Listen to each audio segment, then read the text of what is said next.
राज बाबू राज बाबू राज बाबू राज बाबू। अभी अभी हुई मैं तो बालिक हूँ, अपनी मर्जी की मालिक हूँ, समझा क्या? तो कायदे में रहने का।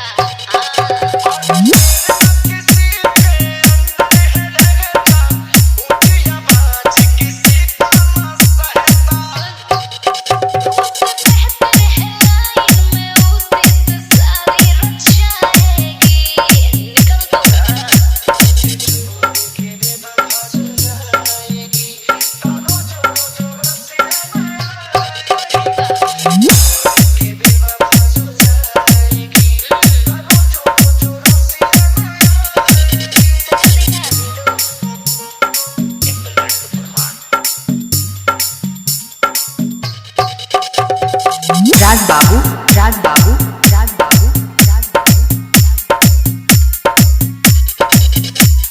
सुनो बाबू मुझसे सतानी नहीं, इश्क करते हो गुलाम नहीं, गुलाम समझा क्या है?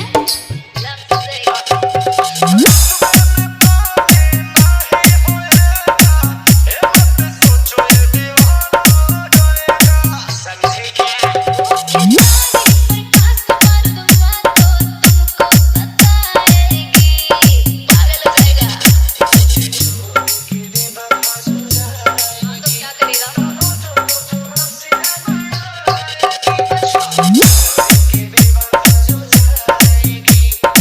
राज बाबू राज बाबू राज बाबू।